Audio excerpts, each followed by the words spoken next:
लहानपणापासून स्ट्रगल तर राहिले कारण एक पॉलिटिशियन फॅमिली असते तर तुम्हाला काही समाजाचे बांधिलकी नियम असतात आणि ते पाळावे लागतात. तर ते वडिलांच्या ह्याच्यात वडिलांनी शिकवले आणि आमचं तेव्हाचं कल्चर असं होतं. मला असं वाटतं की तेव्हाचं पॉलिटिक्स वेगळं होतं, आत्ताचं वेगळं आहे. आता तरी लोकं एक्सेप्ट करतात काही गोष्टी, ज्या त्या काळात तर नव्हत्या. त्यामुळे त्याचं माझ्यावरती खूप जास्ती बाळबोध झालाय किंवा वडिलांनी खूप आम्हाला प्रेशराईज करून शिकवलंय, इथे जास्ती हसायचं नाही, हे नाही.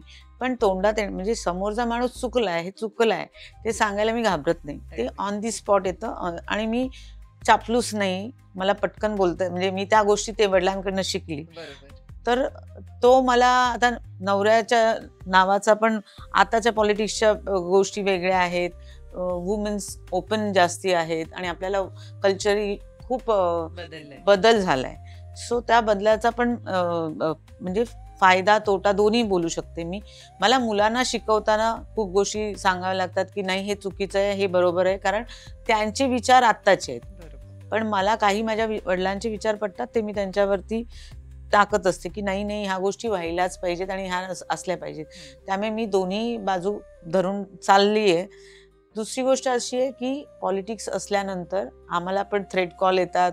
मी जे म्हणतो जसं त्यांनी सांगितलं कंपनी चालवते. कंपनी चालवत असताना आम्हाला जेव्हा पक्ष चेंजेस होतात, बरोबर. आपल्या बी-जे-पीतून दुसरं सरकार येतं, तेव्हा आम्हाला होणारे त्रास आहेत. ते त्रास फेस करावे लागतात. खूप बरोबर. आहेत ते. हं. आणि त्यामुळे मला वाटतं मी स्वतः खूप स्ट्राँग झाली आहे. बरोबर. एकतर नवऱ्याची साथ आहे, पण तरी आपण त्या सिच्युएशनला इतके गोष्टी वैयक्तिक लेव्हलवर. वैयक्तिक लेव्हलवर फाईट करत असतो, बरोबर. की त्याच्यातून स्ट्राँग झाली आणि आम्ही खूप म्हणजे मी असं तुला म्हणेन मी खूप आयुष्यात चढाओढ बघितलंय. त्यामुळे मी त्याच्यातून खूप स्ट्राँग झाली.